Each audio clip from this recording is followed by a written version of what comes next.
I shohim në mënyrë më të zgjeruar të gjitha materialet e përgatitura nga Departamenti I Informacionit duke u ndalur tek situata e zjarreve në vendin tonë, e cila është përkeqësuar edhe në këtë pjesë të dytë të muajit gusht si pasojë të temperaturave të larta, por edhe piromanëve të cilët nuk kanë munguar duke vënë zjarre të qëllimshme.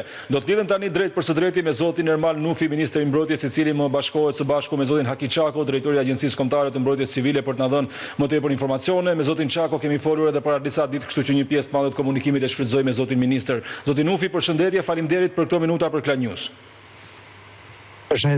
Si paraqitet situata aktualisht në shkallë vendi, sipas informacioneve që vijnë nga institucionet e linjës me zjarre, dhe a është kjo pjesa më e vështirë e këtij gushti apo temperaturat në vazhdim mund të na përballin me situata të tjera? Deri tani ka pas një angazhim jashtëzakonisht të madh të forcave në terren për përballimin e situatës së zjarreve. Besoj për të përgjigjur pyetjes nga fundi që temperaturat do jenë në rënje në vijim. Muaji gusht ka qenë muaj më I vështirë sa i përket përballimit të situatës së zjarreve. Në ditën e sotme kemi disa vatra aktive zjarri, ne kemi situatë shumë vështirë në Puk, në Gojan. Atje kemi të angazhuar mbi 60 forca vetëm nga forcat toksore e regjimit veriut. Kemi disa mjete që janë zjarfikse nga bashkitë e Kupsit, Hasit, bashkitë e tjera që kanë shkuar në ndihmë, suprarse që kanë shkuar në ndihmë situatës atje. Kjo e parasysh që situata e erës e ka përkeqësuar gjithë pjesën e vatrës së zjarrit dhe gjithë pjesën e përhapjes së saj. Era e ka shtuar jashtë masës vatrën e zjarrit. Në Gojan të Madh kemi pas një aktivizim, një vatre ekzistuese atje. Momentalisht ne sapo u larguam nga Mirdita, ku kishim gjithashtu një vatër shumë të vështirë, në tenë u reaktivizua dhe kishte një shpërthim menjëhershëm në një vatër të re, e cila rrezikoi edhe banesat, po fatmirësisht u parandalua me ndihmën e zjarfikësve vendore të Bashkisë Mirdit, po edhe bashkive të tjera që erdhën në ndihmë forcave të armatosura dhe 2 helikopterëve nga ajri u bë mundur që të shpëtoheshin banesat dhe mos kishim dëmtime në banesa apo në jetë njerëzore. Situata atje ishte e vështirë për shkak të terrenit të thyer, por ndërhyra nga ajri dhe patjetër prezenca aty në tokë bëri të mundur që mos kishim dëmtime në banesa. Kemi një situatë shumë vështirë në Dukat, atje për shkak të erës fort ka pasur një angazhim në Vlorë, pra, po. Të madh në Vlorë, në Dukat, në Vlorë. Atje kemi mbi 105 forca vetëm nga forcat armatosore, kemi pasur 2 avionët Air Tractor që kanë punuar gjatë gjithë ditës që nga mëngjesi atje. Situata është e vështirë për shkak edhe të erës, por edhe për hapjes nga era, por edhe për shkak të terrenit thyer. Është patjetër atje prezente ndërhyrja e zjarfikës së Vlorës, Fieri gjithashtu, por situata është e vështirë edhe atje po punohet intensivisht për vënien në kontroll të fakëve zjarrit dhe mos përhapjes tyre të mëtejshme për dëmtimin e mjedisit atje, sepse në fakt në këtë moment Dukat nuk rrezikohen banesa, por patjetër që shtrirja e zjarrit është shumë e madhe. Kemi pas një situatë vështirë mbrëm në Milot, ku zjarri ishte shumë afër banesave të qytetit. Kemi bërë një ndërhyrje nga ajri dhe kemi pasur ndërhyrje edhe nga toka poshtë. Kemi pasur fiset e Kurbinit, të Kamzës që kanë qenë prezant forcave të armatosura që kanë punuar deri në orën 6 mëngjesit, 7 mëngjesit, ku me ndërhyrjen e fundit nga ajri pastaj është bërë edhe përmbyllja e vatrës zjarrit dhe neutralizimi. Gjithashtu një situatë vështirë kemi pasur, kemi sot edhe në Klos. Dhe gjithsej kemi një angazhim vetëm ditën e sotme mbi 270 forca vetëm nga forcat armatosura, mbi 370 së bashku me zjarfikët gjithë territorin e Republikës Shqipërisë. Situata është e tillë që ka kërkuar një mobilizim shumë të madh forcave. Janë në punë zjarfikët nga gjithë Shqipëria, nga gjithë vatrat e përhapura. Janë 4 helikopterë që kanë qenë sot në terren dhe 2 avionët Air Tractor. Zoti Nufi, ku çohen familjet e evakuara? Sa është numri total I tyre për te familjeve të Gojanit të Pukës dhe a ka patur rezistencë nga ana e banorëve për të mos pranuar të largohen, sepse ndoshta është edhe e kuptueshme të shohin se si u rrezikohet mundi një jete? Ne fatmirësisht me Gojan kemi pasur që kemi sakt në dijenin time, po e them dijeni telefonike, jo me shkrim. Kemi pasur diku te 2 ose 3 banesa të braktisura që janë përfshirë nga flakë, nuk di të kemi banesat e tjera që kanë qenë banuara apo të kemi pas nevojë që të trajtojmë qytetarë që mund të jenë evakuar. Zakonisht evakuimet, siç ishte rasti I Krujës apo edhe rasti I Gojanit apo edhe rasti I Mirditës sot, ndodh kur zjarri afrohet shumë tek shtëpia, por momentin që zjarri largohet, bëhet rikthimi I banorëve, pra nuk kemi pasur nevojë në dijenin time të paktën nga pushteti vendor që të hapim qendra për pritjen e personave të evakuar. Deri tani për merit të gjithë atyre specialistëve, përgjegjësve, strukturave vendore apo qendrore, Ka pasur një menaxhim të jashtëzakonshëm situatës, nuk kemi pasur nevojë të hapim qendra për evakuimin. Patjetër që ku ka evakuim ka të përkohshëm, janë rikthyer në banesa dhe kjo është situata ku ne kemi sot që flasim. Zoti Nufja, ka një shpjegim se pse zjarret u përqendruan të gjitha në muajin gusht, se edhe ne si media kemi raportuar për një verë relativisht të qetë deri në fund të muajit korrik, ndryshe nga verat e tjera ku duket se zjarret nisën që me rritjen e temperaturave diku nga mesi i qershorit apo nga fillimi i korrikut. Ne patëm si vjet një qershor dhe një korrik relativisht të qetë dhe më pas bumi i zjarreve ndodhi në muajin gusht duke u përballur si verat e tjera ndoshta edhe më vështirë. Ka një shpjegim për këtë? Pyetja është shumë interesante dhe besoj që çdo shqiptar i bën përshtypje fakti që ka shumë vatra zjarri që përhapen në muajin gusht, sidomos edhe ditët që kishte shi, disa vatra zjarri u përhapen, ishte e çuditshme. Dhe besoj që kjo është puna e policisë shtetit dhe po bëhet një punë e policia shtetit patjetër për evidentimin dhe ka vend gjithë autorëve që vendosin zjarre. Unë kam qenë vetë personalisht prezant besin zjarrin e Krujës. Zjarri i Krujës mund të ketë qenë nga zjarret më të rrezikshme të viteve të fundit në Republikën e Shqipërisë, sepse shkoi 50 metra nga spitali i Krujës, apo zjarri që kishim në Milot.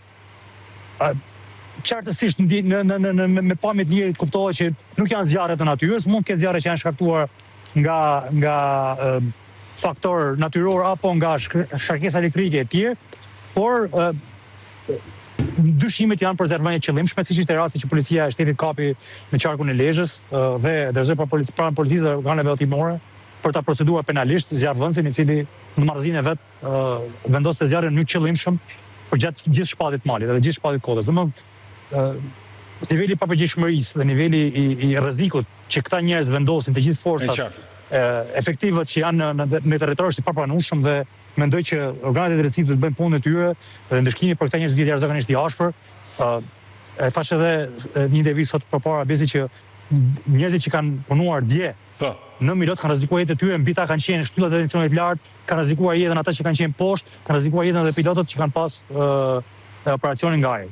Është papranueshme që për marrëzi apo për hapje kullotash apo për nivele shumë banale të rrezikohet jeta e njerëzve. Zotë Nufi, a i ka kapacitetet e mjaftueshme Shqipëria me Ministrinë e Mbrojtjes, me Agjencinë Kombëtare të Emergjencave Civile, që kam diskutuar më herët edhe me zotin Çako në bisedat e tjera, për të shuar dhe për të përballuar situatën e zjarreve, një vend që është në prag të shkuarjes në Bashkimin Evropian. Mund t'i fikë ende zjarret me shkurre apo me disa pompa që hidhin ujë në një sasi të vogël të përqendruar, siç e kemi parë përmes rrjeteve sociale, ose një vend që po bëhet gati për të shkuar në Bashkimin Evropian. Mund t'i lër zjarrfiksit me ushqime minimaliste me bukë dhe domate, siç kemi parë disa pamje përmes rrjeteve sociale, apo duke i fikur ende zjarret me shkurre dhe me lopata si dikur vite më parë? Besi, ka një keqkuptim shumë të madh kur vjen puna e menaxhimit të situatës zjarreve. Paktësisht kam dëgjuar një intervistë të Rakiut shumë interesante. Njerëzit thonë është një metoda primitive këto që fikin zjarr me lopata, me shkurre nuk e di, po me lopata. Bashkë kam përshtypjen ka qenë, Po, do të mund të qenë bashkë. Me lopata apo me mjete të tjera që janë të ideuara në mënyrë të qëllimshme të tilla për shuarjen e zjarrit. E para zjarri në Republikën e Shqipërisë po ju garantoj, edhe për këtë mund ta vemi edhe me bazë bashkë. Pilotët e forcave ajrore të Republikës së Shqipërisë janë ndër më të përgatiturit në rajon edhe më gjerë. Pilotët po s'kan mjete ndoshta zotë Nufi.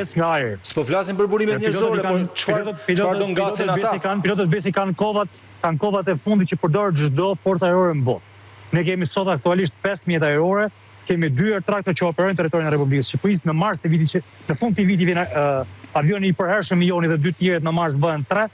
Me shumë mundësinë do bëjmë një vlerësim bashkë me Agjencinë Kombëtare të Mbrojtjes Civile për kapacitete shtesë që në mund të kemi në vitin 2027.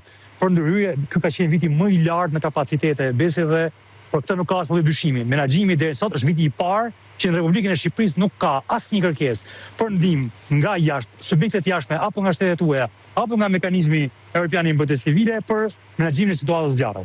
Siç e the edhe vetë, muaji gusht ka qenë një muaj i tmerrshëm dhe ne nuk kemi pas asnjë kërkesë për menaxhim nga jashtë, kemi bërë gjitha ndërhyrjet për në territorin e Republikës së Shqipërisë, me ato zjarrfikse që ne kemi, me ato punës që ne kemi. Po trajtimi i burimeve njerëzore, zotë Nufi? Besi një sekond. Duhet kuptoni më saktë gjithë opinioni publik që edhe ato mjetet bazike, ato lopatat apo ato kazmat, janë ato vijat që bëjnë prerjen e zjarreve. Është detaj teknik, por që pa ato është e pamundur që të bësh prerje dhe të shkëputësh kalimin e një zjarri nga një zonë në një zonë tjetër. Pra ato mjetet bazike vazhdojnë të kenë funksione jashtëzakonisht të rrezikshme. Ato pompat e ujit që shikoni ju në trupat e efektivëve të BMC-s, ato të verdha që kanë ato pompat e vogla që duken si të vogla, ato bëjnë një punë të jashtëzakonshme. Mbajnë 30-40 litra ujë, shkojnë mbajnë maleve të pisura, mbajnë shkëmbive dhe bëjnë fikin e vatrave të zjarrit. Gjë që nuk bëhet ndrysh, as duke çuar linjat e ujit, as duke pas zjarr fikset, të cilat në zonat të pisura apo malore nuk shkojnë dot. E qartë. Po këto janë mjete që përdoren në gjithë botën. Po zjarfikës të shtrirë në për tokë edhe siç e thash me ushqime minimaliste, me vakte minimaliste zoti Nufi, apo këto e keni menduar të shpërbleni në fund pastaj me një rrogë shtesë siç është premtuar nga Këshilli i Ministrave? Ne kemi bërë shpërblimin me rrogë shtesë në Këshillin e Ministrave përpara se të fillon situata e gushtit besi. Zjarfikët do shpërblehen patjetër nga pushteti vendor, sepse zjarfikët janë përgjegjësi e pushtetit vendor, nuk janë përgjegjësi e qeverisë qendrore. Gjithsesi në aktin e miratuar nga Këshilli i Ministrave është autorizuar patjetër dhe pushteti vendor që të shpërblej të gjithë ta zjarfiks. Unë mendoj besi që vlerësimi për këta njerëz maksimal, shpërblimi për këta njerëz jetë maksimal, vëmendja për ta është maksimal. Tashti ishin një situatë zjarri ndajjes me Dotarakiun para ca diç, situatë shumë e vështirë. Një nga zjarfikët ishte tehet i lodhur, tha ministri kam që nga ora 6 të mëngjesit që po punojnë. Është heroizmi i tyre, patjetër, këto janë strukturat, zjarfikët janë ato që janë. Në Forcat Armatosura ne bëjmë mundur që efektivët tanë të përtërien në orare të caktuara në mënyrë që ata të jenë gjithmonë të freskët për përballuar situatën e zjarreve. Është bërë një punë nga këta njerëz e jashtëzakonshëm, besi janë heroj dhe meritojnë vlerësimin maksimal nga gjithë qytetarët shqiptar. E qartë, zoti Nufi, duhet ndalem edhe tek diçka tjetër, duke marrë parasysh se në shumë zhvillime politike që kanë ndodhur në vendin tonë, ndoshta edhe për protestat apo për çështje të tjera, qeveria ka gjetur hera herës edhe armiq të huaj, duke thënë se ka forca dashamirëse që nuk e duan Shqipërinë dhe krijojnë situata të caktuara. A keni ju dyshime, po, situata të caktuara sigurisht dashakëse. A keni ju informacione, indicie ose dyshime se edhe pas situatës së zjarreve në vendin tonë, kur ka zjarrvënie të qëllimshme me përmasa të mëdha, mund të jenë edhe forca të cilat janë jashtë vendit, forca të huaja që u interesojnë një situatë e tillë? Ky detaj është për Policinë e Shtetit dhe për Ministrinë e Brendshme. Ne të Ministrisë Mbrojtjes jemi këtu detyrës së bashku me Ministrinë e Brendshme bëj shaka. Patjetër. Po këto janë detaje që lidhen me Ministrinë e Brendshme pa dashta. Në qartë e kuptoj shumë mirë, po. Është pjesë e punës tyre. Ne bëjmë mundur që të jemi në vit parë zjarrit me gjithë efektivat tanë edhe të mund të godasim në kokë vatat pa u parandalu.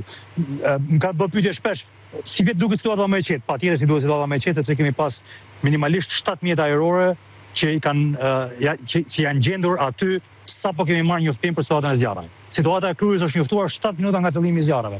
Situata e tjera që janë koordinuar nga KMC-ja. Në 10 minuta, 15 minuta nga fillimi janë nisur mjetet ajrore, aty ku ka qenë e pamundur tërgimi i forcave toksore, kanë shpunuar gjithë natën nga efektivet e zjarfikësve dhe të forcave të armatosura në mënyrë që zjarret mos përhapeshin dhe ditëshin dhe të bëshin pa përballueshëm. Ashtu siç edhe sot, pavarësisht se jemi situatë shumë vështirë, ne forcat e kemi aty në terren për të bërë përmundur kontenimin e gjithë vatrave zjarri. Zoti Çako, një pyetje në fund edhe tjetër është pjesë e hetimit. E hetimit, sigurisht dhe institucioneve të tjera. Zoti Çako, një pyetje në fund edhe për ju, besoj e kam mirë kuptimin tuaj se ne kemi bashkë ndarë disa herë hapësirën televizive gjatë këtyre ditëve. I kanë kapacitetet e duhura pushteti lokal, ka bashkëpunuar me Agjencinë Kombëtare të Mbrojtjes Civile, pavarësisht se ndoshta kjo është një pyetje edhe për shërbimin zjarfikës, po kemi parë në disa bashki që operonin ende me mjete zjarfikëse të viteve 70 apo edhe më herët. E keni gjetur gatishmërinë dhe mbështetjen e tyre me aq kapacitete sa kanë ata? Për steri bransit të tjera dhe si përse u ka dhe zoti minister që meneq një participinë dhe së mos i zjarë, si të tjera në kemi jo vetëm në Shqipëri, kanë parë Balkanin, Evropën apo dhe botën, dhe kanë krijuar edhe në si jashtëzakonisht në shumë traktor. Edhe në Shqipëri ka një mekanizëm, ose më saktë ka një piramidë të institucioneve dhe strukturave që funksionojnë dhe pushteti vendor është baza e gjithçkaje. Me këtë do të them bashkitë, patjetër që kanë kapacitete, natyrisht jo të mjaftueshme, sepse asnjë vend në botë nuk mund të ketë kapacitete të mjaftueshme.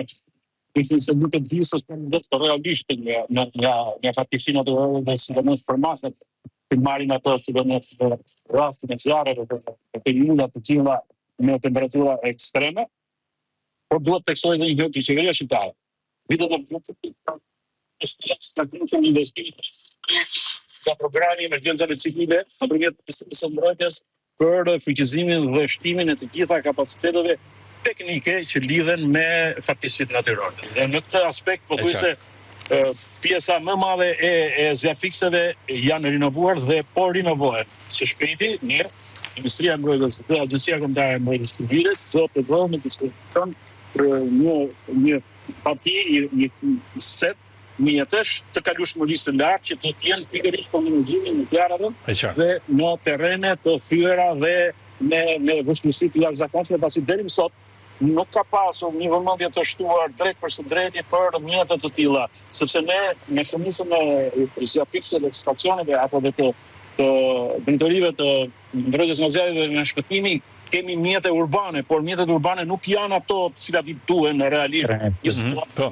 Që shkëmbuar me zjarr në pyje, në Kullota dhe në Pemtari. Në këtë aspekt, ne kemi alufuar vetëm 2 vjetet e fundit, mund të them që janë mbi 70 mjete të financuara drejt për drejt nga programi i emergjencave civile, të cilat procedohen nga bashkiet, lihen nga bashkiet, por 17 mjete do të vijen shumë shpejt në dispozicion që po prodhohen, janë porositur dhe po prodhohen dhe do t'i vijë në dispozicion bashkëtor.